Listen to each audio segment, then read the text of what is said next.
is my house. This is where my family and I live. We live on a small farm in Strausstown, Pennsylvania, which is a suburban rural area. And I'm just going to talk to you about the communities that I'm involved in and how I'm involved in them.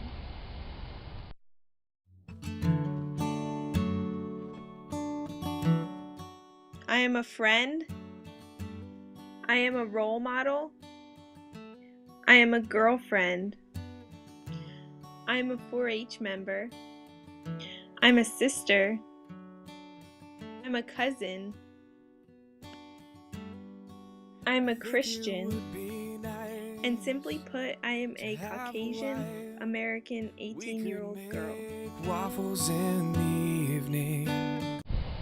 So some of the communities that I'm involved in would include 4-H. I'm in the Berks County 4-H Beef Club, and in that club I raise beef cattle, and I also show them and I judge them, and I do various contests.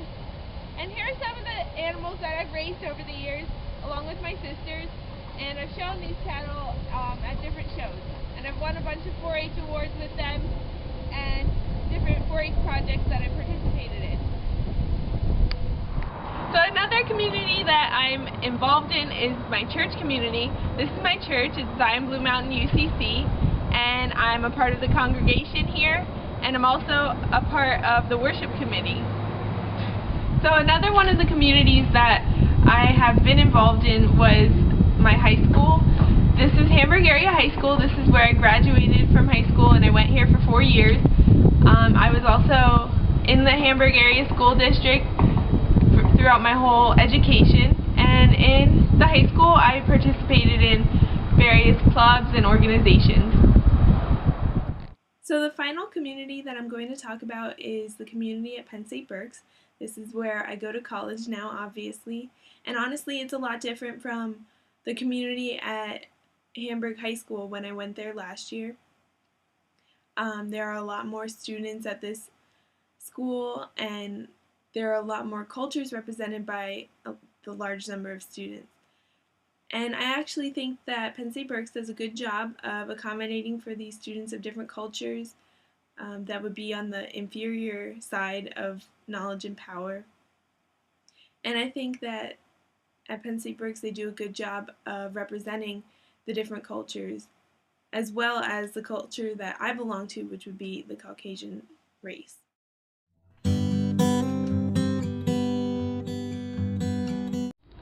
A way that my communities have been represented throughout my education has happened here at Hamburg High School. I feel that my culture has been represented very well while I was here. For example, my religion has been recognized.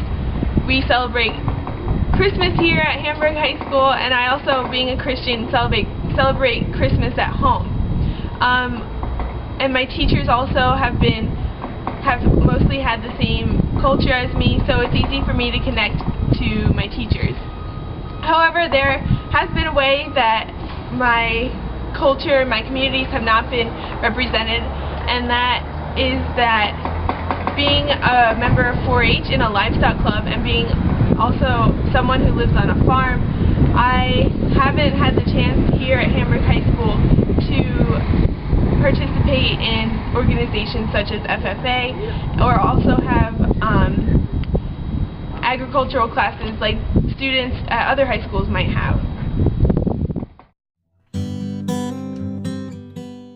So now I'm going to give you a few examples of how I believe that I'm positioned in respect to power and knowledge in my communities.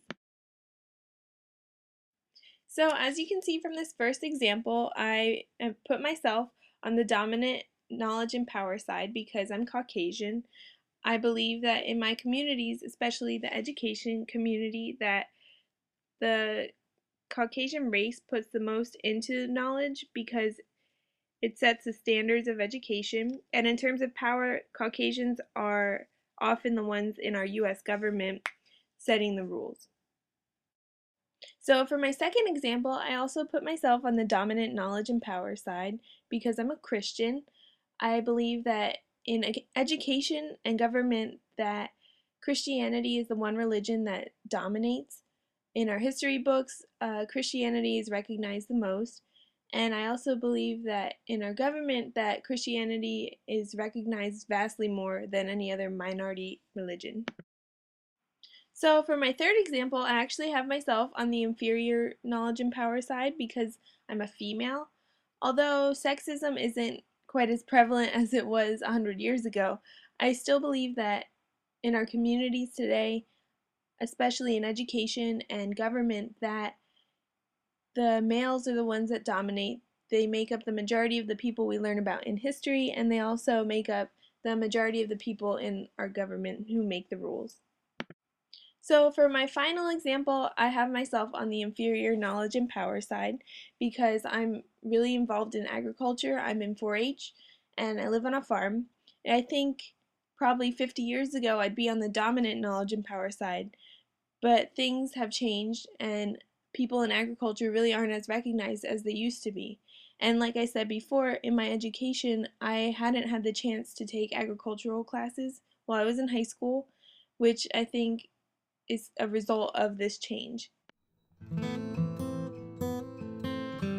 One of the communities that I've been involved in that I would critique would be my high school community that I was involved in last year.